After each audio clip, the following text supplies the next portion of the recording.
What's happening, everybody? James Hancock here to talk a little episode 6 of Westworld. This episode was called The Adversary. And just to start off, I need to thank whoever watched my previous video. Can't thank you enough. It was my video that to date had the most views. And it was also, as a result of having the most views, it invited the most scrutiny and criticism. And I read each and every one, and people made a ton of valid points. I had kind of casually and flippantly disregarded the theory, very prevalent theory, about the character of Will being the character from Man in Black at an earlier timeline, essentially, that we're seeing two timelines unfold simultaneously. And it's still a very, very compelling theory. I'm not 100% sure that anybody's theories right now are going to prove completely validated because this show's been so surprising. However, I just want to say I am keeping an open mind, and thank you for all the criticisms, even those that were worded slightly harshly about my mental state at the time. But this is YouTube. It's how we develop a thicker skin. So keep the comments coming. I love it all. Thank you so much. Sadly, with episode 6, we did not get any more information on that front that would either confirm or deny that prevailing theory, unless it's some really, really specific detail. Like a lot of people have pointed out that the brand for Westworld is different whenever Will's storyline is in action versus the Man in Black, where you can see that it's more modern. So who can say? So I was reading one theory where someone was talking about how we're seeing 3 separate timelines at work. I really don't know, but it wouldn't surprise me at all if some of these characters are clones that are being manipulated and controlled possibly by Arnold. Because as we see in this episode, the character of Arnold, whether dead or alive, is definitely still manipulating things. And we see that it's not entirely uncommon for people to build hosts based on real life people. So I'll get to that in a minute. Basically, this episode is divided into 3 major storylines. But before I get into any of them, I just want to say I noticed in the credits this time, Ed Brubaker is a writer and producer on the show. I had no idea. I think he only wrote 1 episode by himself, and he's a producer on 4. But Ed Brubaker is one of the best comic book writers of the last 20 years. If you like the character the Winter Soldier in the Marvel movies, Ed Brubaker deserves all the credit for that, because when he rebooted the Captain America comic back in 2004, he was the one who, at the time, invited lots of fan hatred and controversy by essentially resurrecting Bucky and turning him into the Winter Soldier. But he's a total badass comic book writer, and now he does a lot of stuff at Image. But I'm just thrilled to see him working at HBO. He's a terrific writer, and I'm in his camp all the way. So another person I noticed working on this, but it's kind of unofficial, was there's a lot of Radiohead music in this. And Radiohead, for me, is one of the best bands of the last few decades. And I just love the way that this show incorporates pop music, contemporary music, into kind of like the traditional old school Western style. It's just one of the many details that keeps me coming back to this show over and over and over again with great relish and delight. So 3 separate big storylines that were explored this episode. We've got Thandie Newton and her rapid evolution. We've got the James Marsden, Ed Harris, well, I should call them by character names. Apparently people like me to call them character names and not actor names. So we got Teddy Flood and the Man in Black exploring together. And then we've also got this massive corporate espionage / investigation storyline, which incorporates a lot of different characters, in particular Bernard Lowe, played by Jeffrey Wright. We've obviously got the Anthony Hopkins character, whose name I'm not seeing immediately in IMDb, so I'm just going to call him Anthony Hopkins. You know which character I'm talking about. And I don't know, that all these storylines are very, very compelling in their own ways. So let's just dive into Thandie Newton's first, because Thandie Newton, and her character's name is Maeve Malay, I believe. She's the brothel owner. Essentially, she's remembering a lot of her past lives, and it's allowing her to essentially kind of negotiate with and talk to some of the guys that are ordinarily responsible for patching her up and getting her back on the floor. Now she's essentially blackmailing them into gaining information about Westworld and also for upgrades. And there's this incredible scene where she is taken to explore all the different floors of Westworld, and we get to see the entire operation through her eyes, which is fascinating, including a commercial for Westworld where she sees one of her past storylines, which is obviously very, very disconcerting to her, because she thought basically that storyline was just from her dreams. And just seeing her kind of like get the gist of what's going on is absolutely fascinating, especially these two doctors who are kind of lower echelon employees who are just terrified about losing their jobs.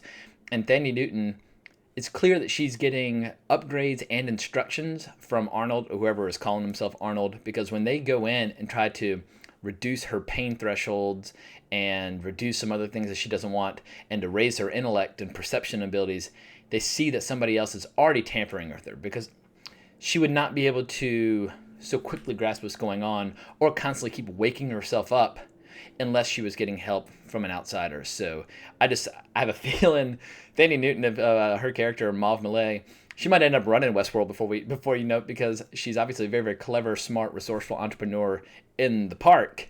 But now that she knows the outside world as well, I mean, she sounds like she'd be an outstanding employee, which makes me wonder, how come Westworld doesn't just employ hosts instead of people? Because they can design them to be as smart as they like. So why hire human beings at all? Just hire hosts. And who knows, maybe we'll find out that some of the employees working at Westworld are in fact hosts. Who knows?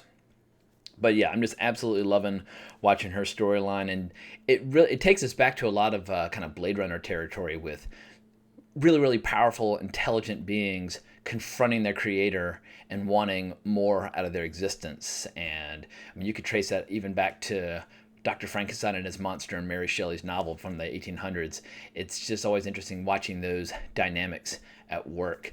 But also, Thandie Newton's birthday was yesterday, so happy birthday, Thandie Newton. But yeah, she's just kicking ass in the show. The storyline that wasn't quite as good this episode, but was still important, is that of James Marsden and Ed Harris. You know, obviously Teddy Flood, Man in Black. They're still searching for the center of the maze. Teddy talks about this Native American myth about the man at the center of the maze, someone who's died again and again and again. It was interesting getting some of those details. And they encounter a Union Army encampment where all these guys are suffering all this, like, you know, just decapitated hands and missing eyes and all sorts of fucked up shit. And you can tell that, I think it's Wyatt, the guy that they're chasing, has basically been wrecking these fools. And Marsden and Harris, they briefly get captured before breaking out. And the character of Teddy, he keeps evolving in surprising ways as well, which I'm not sure if he's getting instruction from Arnold or if this is just new programming that he's gotten from Anthony Hopkins.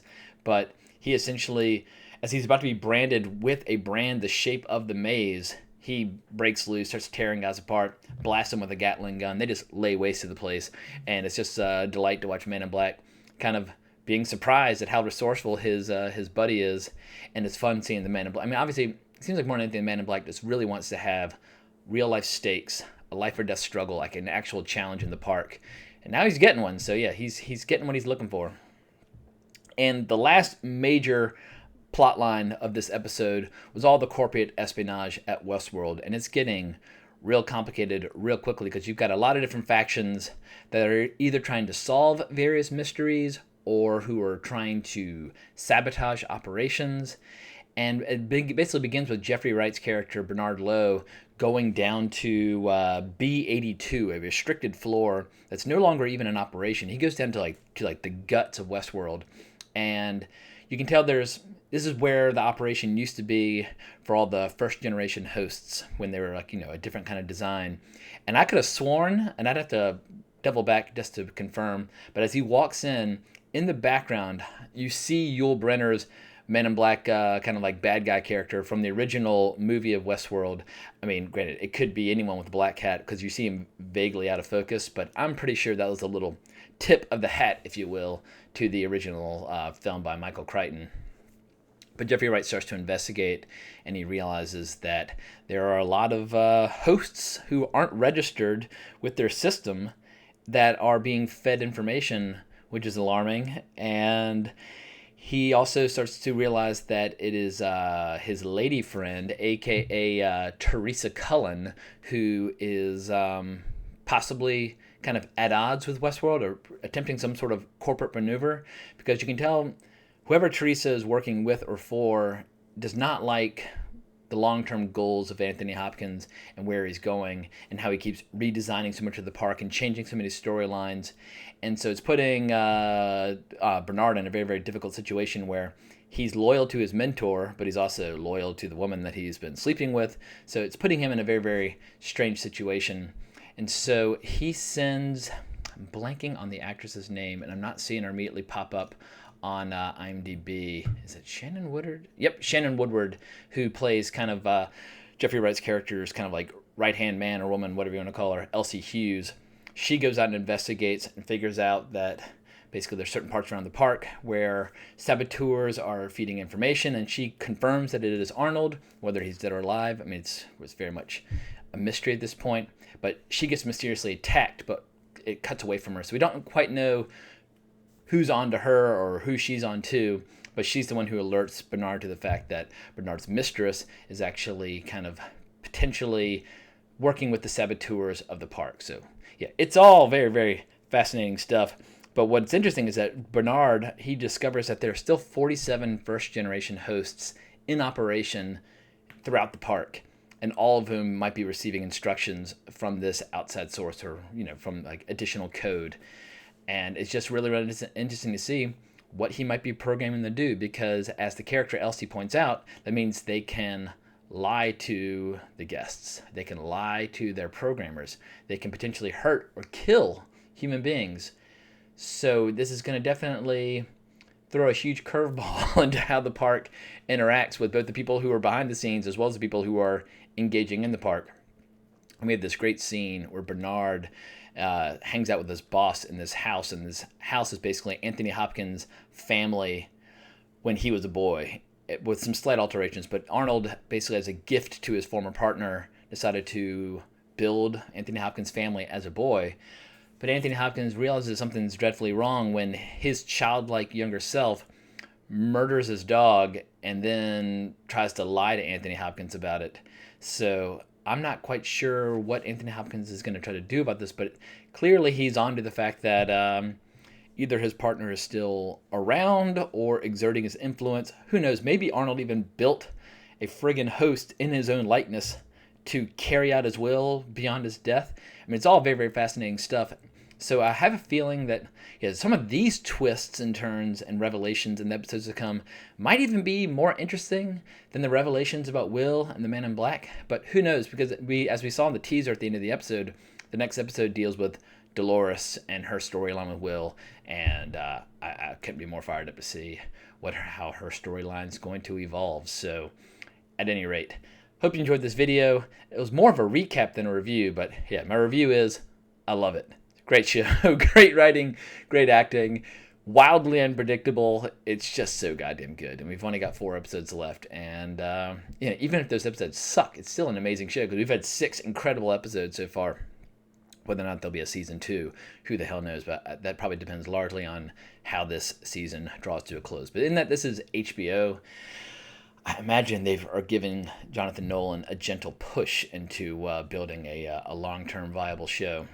But if you like this video, please give me a like and a comment and a subscribe and all that good stuff. And like last week, if you didn't like this video, feel free to say you didn't like it and leave me some withering criticism. I like all the interaction. It's good fun. I'm just enjoying having a show to talk about with my fellow fans. So if people get occasionally a little uncivil, it all comes from a place of genuine love and enthusiasm for the show, because I feel like everybody who's talking about this show is talking about it from a place of love. There's no one out there saying like, oh man, this show sucks and all y'all are fools for watching it.